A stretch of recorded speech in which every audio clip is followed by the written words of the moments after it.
Virtual Optimizer has brought a lot of the factors, if not all the factors, of irrigating your crop together on one screen.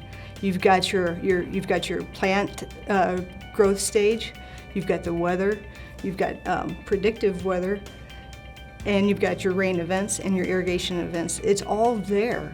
This year was the first year that we used it, and the best way to describe it is it's a bridging technology to put all of your information together, and so that you can view it on one page and you can see how each probe is acting compared to the weather that's going on and how it just bridges all information together. The Virtual Optimizer website I use it for weather, projected weather, see kind of how much moisture we're going to get.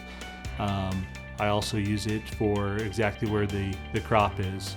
I can go in and look at growing degree days and also be able to tell when I should black layer, when might be a good time to harvest, which helps me plan out harvest a little bit more efficiently. There's other crop modeling programs on the market. I have not run across one yet that allows you to adjust that crop model in the season. So if you get into the season, we get a month into the season that says, well, you've got V6 corn and you go out there and you actually have V4 corn.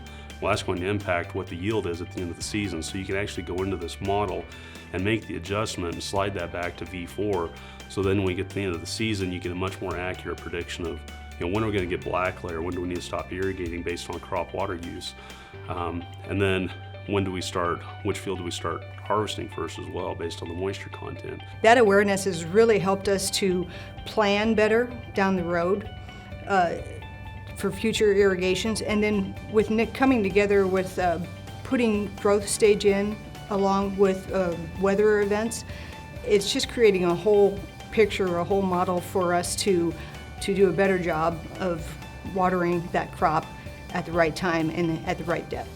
In today's society, convenience is huge, and technology plays a huge part in that.